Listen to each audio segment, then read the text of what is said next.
आचार्य प्रमोद कृष्णम आ रहा हूं। अमन, इस बात का जवाब ये है कि आपने देखा भी सामने ही सामने, भाई बहनों में फूट है, एक बॉयस यात्रा में जा रहे हैं, संगठन है नहीं, 4 लोग इकट्ठे नहीं होंगे, किसको मिठाई बांटे, काय की मिठाई बांटे? एक मिनट, हाँ बोलिए बोलिए बोलिए।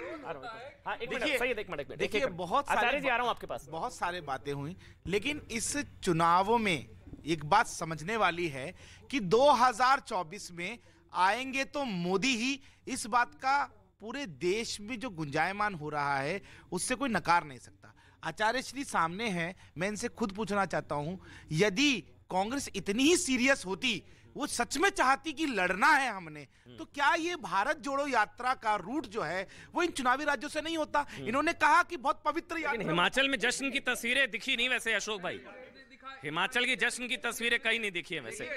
आचार्य प्रमोद कृष्णम, आचार्य प्रमोद कृष्णम। नहीं नहीं चलेगा सर, क्यों नहीं चलेगा? आप भी बैठे हैं ना सर यहाँ पर, आप भी बैठे हैं ना। मैं न्यूज 24 पे था, क्योंकि वो राजू शुक्ला का आप बताइए ना, आप बताइए।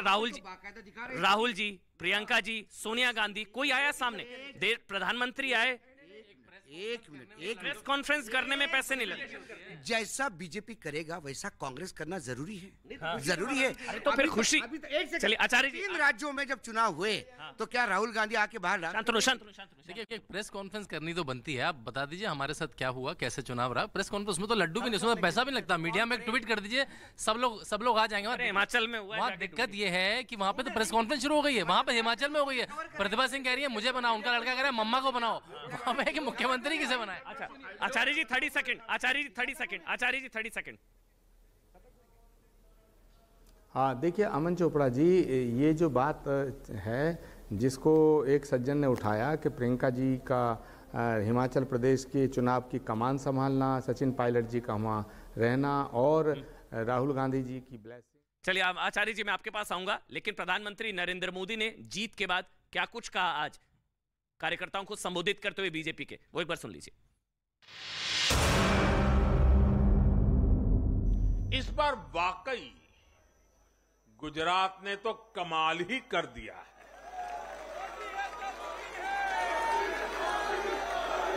मैं नड्डा जी सहित सभी भाजपा कार्यकर्ताओं को बधाई देता हूं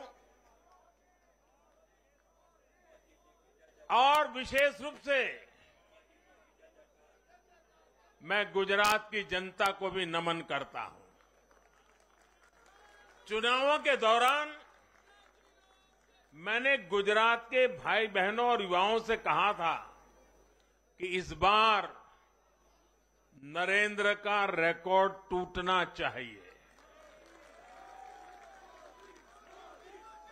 और मैंने वादा किया था कि भूपेंद्र नरेंद्र का रिकॉर्ड तोड़े, इसलिए नरेंद्र जी जान से मेहनत करेगा।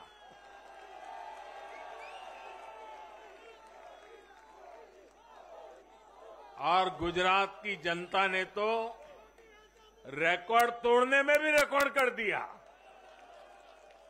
उसने गुजरात की स्थापना से लेकर के अब तक सारे रिकॉर्ड तोड़ दिए।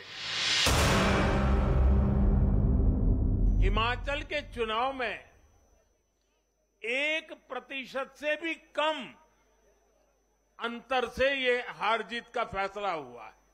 1% से भी कम, इतना कम अंतर से हिमाचल में कभी नतीजे नहीं आए हैं। हिमाचल में हर 5 वर्ष में सरकारें बदली हैं, लेकिन हर में जब बदलाव हुआ है, कभी 5%, कभी 6%, कभी 7%, जीतने वाले और हार वाले के बीच में अंतर रहा है।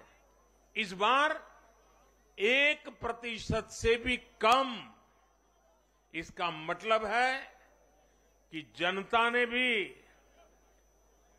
भारतीय जनता पार्टी को विजय बनाने के लिए भरसक प्रयास किया है। भाजपा का बढ़ता जन समर्थन ये दिखाता है कि परिवारवाद और भ्रष्टाचार के खिलाफ जन आक्रोश लगातार बढ़ रहा है। और मैं इस बात को स्वस्थ लोकतंत्र के लिए एक शुभ संकेत के रूप में देखता हूं। और साथियों,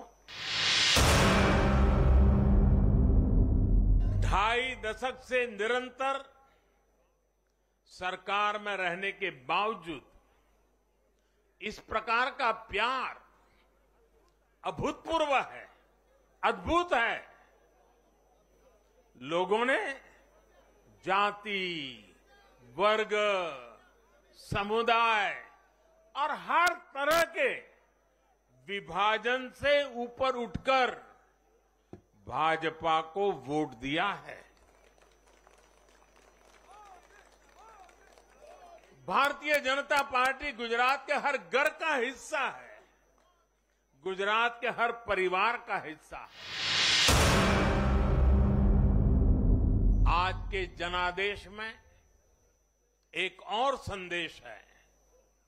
समाज के बीच दूरियां बढ़ाकर राष्ट्र के सामने नई चुनौतियां खड़ी करके जो राजनीतिक दल तत्कालिक लाभ लेने की फिराक में रहते हैं, उन्हें देश की जनता, देश की युवा पीढ़ी देख भी रही है और समझ भी रही है।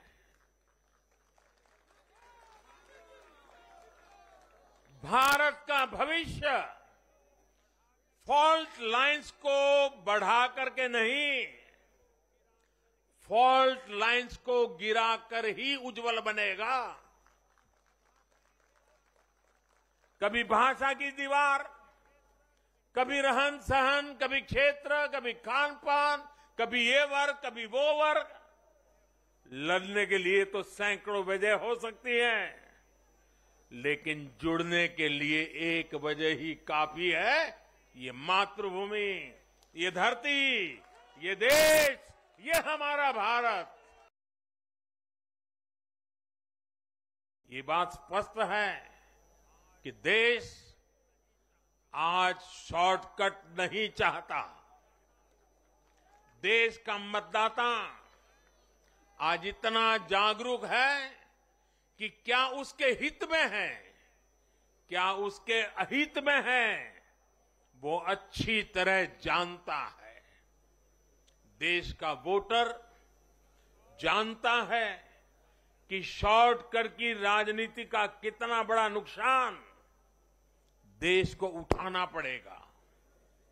आज देश में कोई संशय नहीं कि अगर देश रहेगा, देश समृद्ध होगा, तो सबकी समृद्धि तय है।